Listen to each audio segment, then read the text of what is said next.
قرآن کیا کہہ رہا ہے, حدیث کیا کہہ رہی ہے, وہ چھوڑ دو اس کو. لوگ کہتے ہیں چھوڑو یار, حالات کو دیکھو.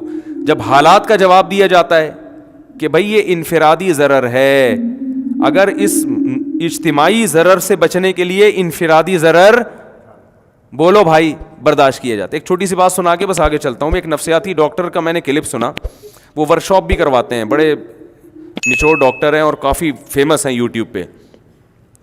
وہ نفسیاتی ڈاکٹر سے کسی نے پوچھا دوسری شادی کے بارے میں, تو محترم فرمانے لگے کہ دوسری شادی میں انسان کو جھوٹ بولنا پڑتا ہے, اس کی بیوی کا اس پر سے اعتماد ختم ہو جاتا ہے, اور یہ ہو جاتا ہے اور وہ ہو جاتا ہے, یعنی غیر اخلاقی حرکتیں. اور وہ جو باتیں بتائیں واقعی صحیح تھی. ایسا ہوتا ہے کہ وہ ٹوپیاں کرائے گا, آج ادھر بیٹھا ہوا ہوں, آج ادھر بیٹھا ہوا ہوں. صحیح سچ بتائے گا تو پکڑا جائے گا نا, سچ بتائے گا تو بھائی پکڑا جائے گا, ٹھیک ہے نا, پٹے گا. تو وہ گھماتا رہتا ہے, ادھر بھی چائے پیے گا, دوسری بیوی کو بھی جا کے بتائے گا کہ میں تمہارے پاس چائے پینے کے لیے, آج سے پہلے میں نے کبھی چائے پی نہیں ہے, جب بھی پیتا ہوں تمہارے پاس پیتا ہوں. تو یہ ٹوپیاں اور یہ سب جھوٹ اور اعتماد ختم اور یہ سب بے پناہ نقصانات, اور اس سے بیوی ڈپریشن میں جاتی ہے, یہ ہوتا ہے وغیرہ وغیرہ. بالکل صحیح کہا. لیکن محترم یہ بھول رہے ہیں کہ جن عورتوں کو بندہ ہی نہیں مل رہا شادی کے لیے, وہ جو ڈپریشن میں جا رہی ہیں, ان کا آپ کے پاس حل کیا ہے؟ یعنی اس بندے کی ڈپریشن اور اس کی بیوی کی ڈپریشن کا تو خیال کیا جا رہا ہے. ان بیوہ طلاق یافتہ غریب لڑکیاں جو لاکھوں کی تعداد میں بیٹھی ہوئی ہیں, جن کو میاں نام کی کوئی چیز مل ہی نہیں رہی ہے, ان کی ڈپریشن پہ کوئی مقالہ نہیں ہے, کوئی تحقیق نہیں ہے, اور اس کا کوئی حل نہیں ہے. تو اس لیے کہتے ہیں کہ وحی کی تعلیمات کے بغیر جب انسان اپنی عقل سے سوچتا ہے نا, تو ٹھوکریں کھاتا ہے. عقل وہ ہے جو قرآن کے تابع ہو. پھر آپ کو عقل ایسا خاندانی گائیڈ کرے گی نا, ایسے خاندانی راستہ بتائے گی جس کو قرآن نے مثالیں دی ہیں. اگر صرف قرآن ہے عقل نہیں ہے تو بھی گمراہ ہوگا انسان, کیونکہ عقل تو قرآن تو ایک روشنی ہے نا, چلنا تو خود ہے اس میں. قرآن زبردستی دھکا دے کے تھوڑی چلائے گا آپ کو. قرآن دیکھو اللہ نے کیا پیاری مثال دی ہے قرآن میں. اللہ نور السماوات والارض, اللہ زمین آسمان کا نور ہے. کیا مطلب؟ جیسے نور سے روشنی ہوتی ہے نا, اندھیروں میں ہمیں نور سے راستے نظر آتے ہیں, ایسا ہی ہوتا ہے نا.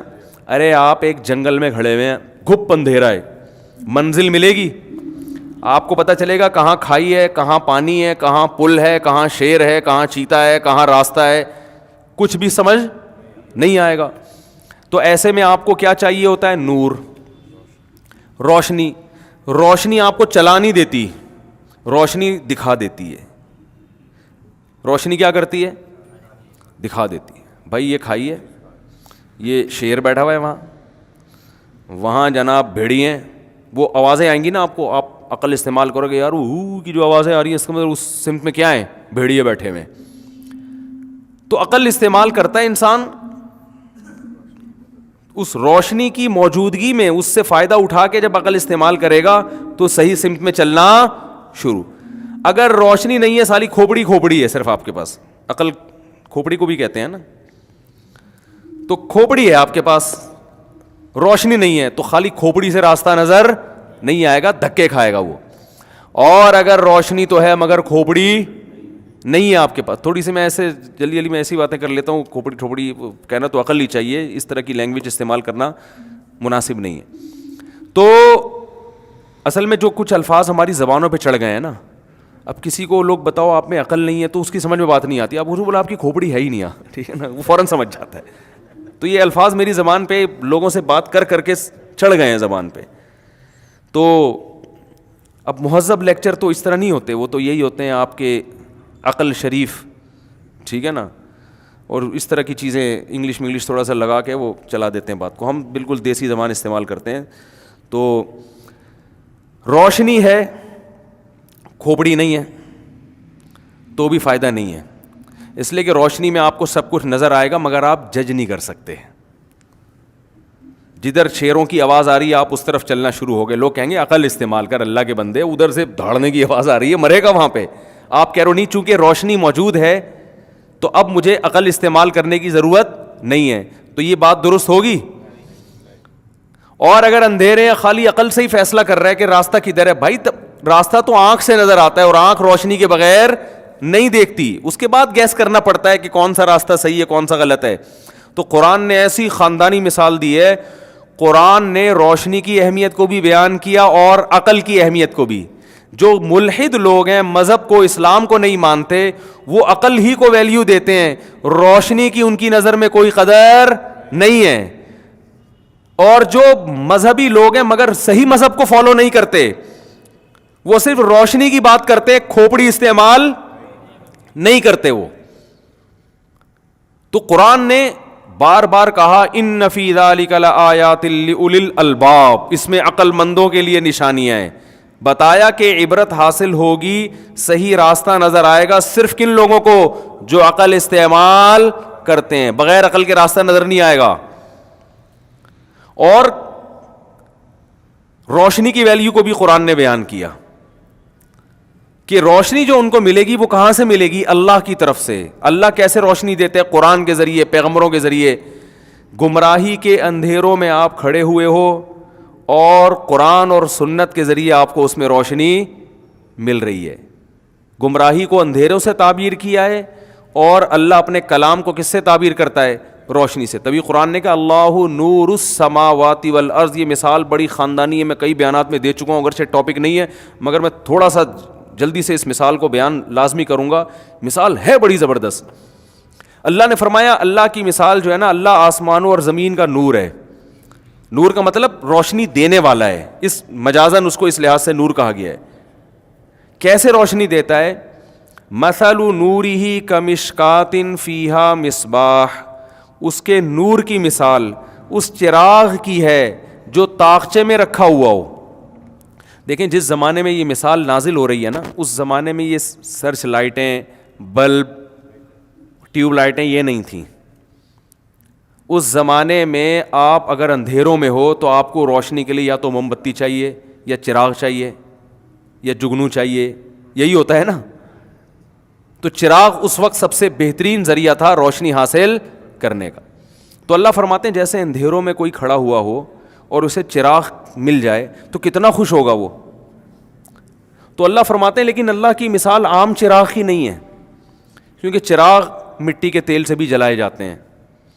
ایسے بھی چراغ ہوتے ہیں کہ ہوا کے جھونکوں کی وجہ سے بار بار ٹمٹماتا رہتا ہے, وہ آپ کو دیکھنے میں مشکل ہوتی ہے. پھر اس کی چراغ کی روشنی میں جو آگ جلتی ہے اس میں دھواں بھی ہوتا ہے, اس سے بھی انسان ڈسٹرب ہوتا ہے, بدبو آتی ہے اس دھوئیں کی. سمجھ میں نہیں آ رہی میرا خیال ہے بات. پھر چراغ میں آپ نے بہت اچھا تیل بھی ڈال دیا, یعنی اچھا کا مطلب مٹی کا تیل یا پیٹرول ڈال دیا آپ نے اس میں, تو اس میں اس بات کا خطرہ موجود ہوتا ہے یہ کوالٹی وائز اچھا نہ ہو. جیسے پراٹھے جو ہوٹلوں کے ہم صبح کھاتے ہیں, اب وہ گھی بھی ہے تو پتہ نہیں کہاں سے گھی لیا ہے ٹھیک ہے نا. میں تو سوچ رہا ہوں دیسی گھی کے ڈبے اپنی جیب میں لے کے جایا کروں. ہوٹل والے سے بولے یار اس میں تو مجھے پراٹھا بنا کے دے دے, تو اپنے ساتھ لے جایا کرو ساری چیزیں.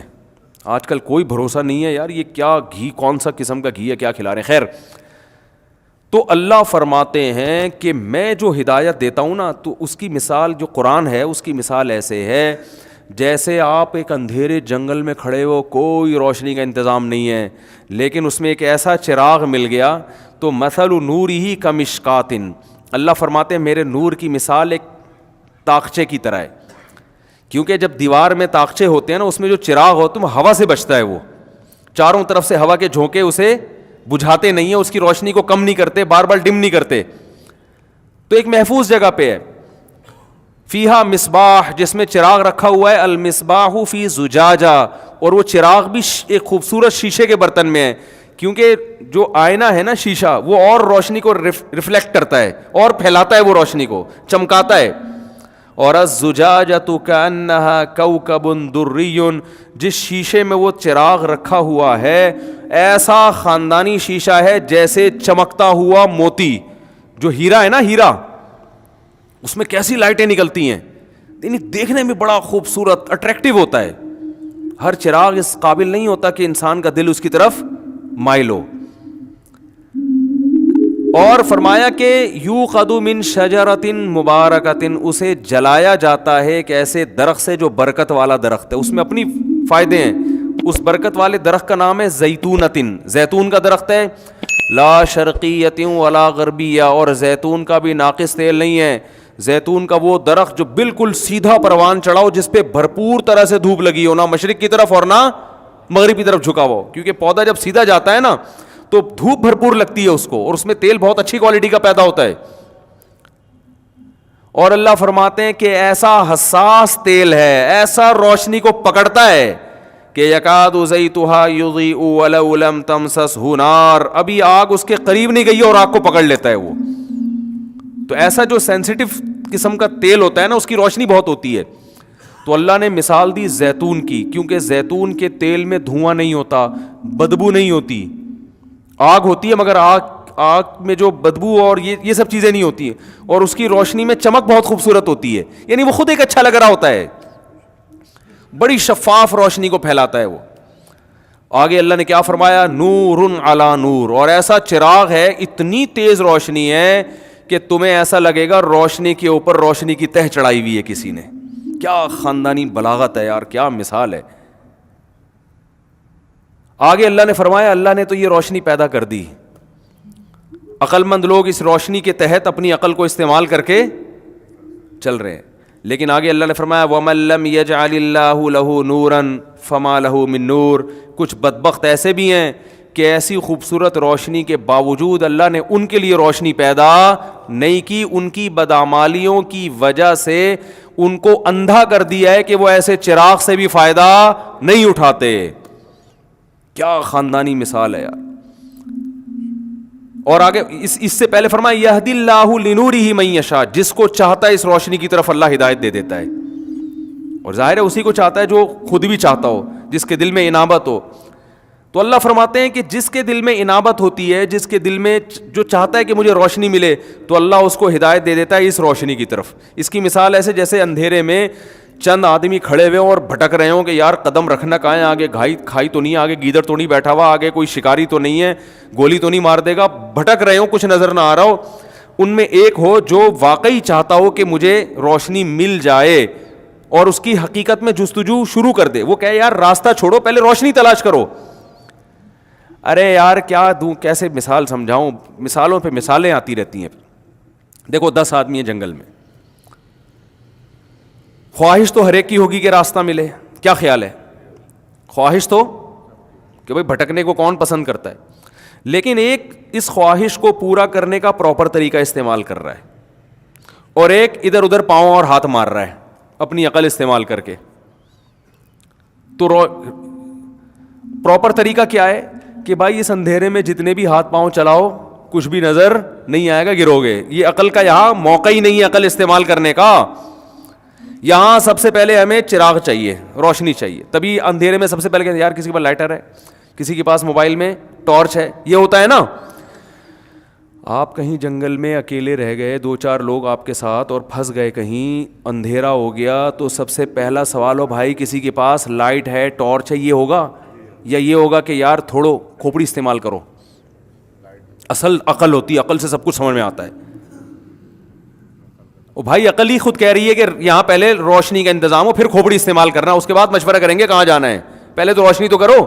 حضرت موسیٰ علیہ السلام جب اپنی زوجہ کو لے کر مدین سے مصر کی طرف آ رہے تھے تو راستے میں راستہ بھول گئے, تو اپنی زوجہ سے کیا کہا, اپنی زوجہ سے کہا, وہ کیا قرآن کے بڑے پیارے الفاظ ہیں وہ, کہ فلما وسار بأہلہ آنس من جانب طور نارا قال لأہلہم کثوا, اپنی زوجہ سے فرمایا یہاں ٹھہرو, انی آنست نارا, مجھے کہیں آگ نظر آ رہی ہے, انی آنست نارا, مجھے آگ نظر آ رہی ہے, میں جا کے یا تو اقتبسو, اس سے شعلہ لے کر آؤں گا, او اجید علی النار ہدا, یعنی اس سے روشنی ہمیں ملے گی, یا وہیں ہو سکتا ہے آگ ہوتی ہے تو وہاں لوگ بھی ہوتے ہیں, وہیں ہمیں کوئی گائیڈنس مل جائے, راستہ پتہ چل جائے کہ کہاں جانا ہے ہم نے.